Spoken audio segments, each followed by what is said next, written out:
സൂര്യ നായകനായിരുന്ന ഏറ്റവും പുതിയ സിനിമയാണ് കറുപ്പ്. കറുപ്പ് സിനിമ ഇന്നായിരുന്നു ആക്ച്വലി റിലീസ് ആവേണ്ടത്. പക്ഷേ കുറച്ച് കാരണങ്ങൾ കൊണ്ടൊക്കെ ആ സിനിമയുടെ രാവിലത്തെ 9 മണിക്കായിരുന്നു ഷോ ഒക്കെ സ്റ്റാർട്ട് ചെയ്തിരുന്നത്. ആ ഒരു ഷോ ഒക്കെ ക്യാൻസൽ ചെയ്തു. അതിനുശേഷം ഉച്ചയ്ക്ക് ശേഷമൊക്കെ തുടങ്ങുമെന്നൊക്കെയാണ് ആദ്യം എല്ലാവരും വിചാരിച്ചിരുന്നത്. പക്ഷേ ആ ഒരു പ്രോബ്ലംസ് ഒന്നും ഇപ്പോഴും അവർക്ക് സോർട്ട് ഔട്ട് ചെയ്യാൻ പറ്റാത്തതുകൊണ്ട് ഉച്ചയ്ക്ക് ശേഷം ഷോ ഒന്നും തുടങ്ങിയിട്ടില്ലായിരുന്നു. പക്ഷേ മുംബൈ, പൂനെ അങ്ങനെയുള്ള സിറ്റീസിലൊക്കെ എവിടെയൊക്കെയോ ഷോസ് ഒക്കെ തുടങ്ങിയായിരുന്നു. പക്ഷേ അവർ പ്രൊഡക്ഷൻ ഹൗസ് പിന്നെ അവരെ വിളിച്ച ഷോ ഒക്കെ നിർത്തിയായിരുന്നു. നോർമലി ഇത്തരത്തിലുള്ള ഒരു ഹ്യൂജ് പടങ്ങളൊക്കെ മൗണ്ട് ചെയ്യുമ്പോഴത്തേക്കും പ്രൊഡ്യൂസേഴ്സ് ഫിനാൻസേഴ്സിന്റെ കയ്യിൽ നിന്ന് പൈസ മേടിച്ചിട്ടാണ് ചെയ്യുന്നത്.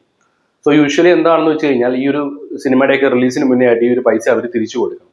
ഈ കറുപ്പ് സിനിമയുടെ പ്രൊഡ്യൂസേഴ്സിന് ഇതിന് മുന്നേ ചെയ്തിട്ടുള്ള സിനിമയുടെയൊക്കെ ആയിട്ടുള്ള കുറച്ച് ഫിനാൻഷ്യൽ പ്രോബ്ലംസ് ഒക്കെ ഉണ്ട്. സോ അതുകൊണ്ടൊക്കെയാണ് ഈ ഒരു സിനിമ ഇപ്പൊ ഇങ്ങനെ റിലീസ് ചെയ്ത് തടഞ്ഞിരിക്കുന്നത്.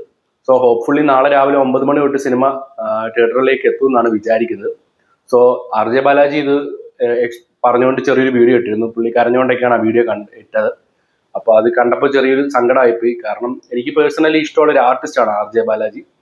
പുള്ളിയുടെ പ്രീവിയസ് വർക്കൊക്കെ കുഴപ്പമില്ലാത്ത സിനിമകളുമായിരുന്നു. അപ്പം ഇത്രയും ദിവസം നല്ല ഹാപ്പി ആയിട്ട് സിനിമയുടെ പ്രൊമോഷനൊക്കെ ചെയ്ത് നടന്നൊരു പുള്ളി അങ്ങനെ ഒരു വീഡിയോ ഇട്ടപ്പോൾ പെട്ടെന്ന് സങ്കടമായി. അപ്പം ഹോപ്പ്ഫുള്ളി നാളെ രാവിലെ 9 മണിക്ക് കറുപ്പ് എന്ന് പറഞ്ഞ സൂര്യയുടെ സിനിമ വരുമെന്ന് നമുക്ക് പ്രതീക്ഷിക്കാം. അങ്ങനെ സിനിമ ഒരു വലിയ വിജയമാകട്ടെ എന്ന് നമുക്ക് പ്രാർത്ഥിക്കാം. അപ്പൊ എല്ലാവരും ഈ ഒരു സിനിമ തിയേറ്ററിൽ പോയി കണ്ട് സപ്പോർട്ട് ചെയ്യുക. ആരൊക്കെയാണ് കറുപ്പിന് വേണ്ടി വെയിറ്റിംഗ് എന്നുള്ളത് കമന്റ് ചെയ്യുക.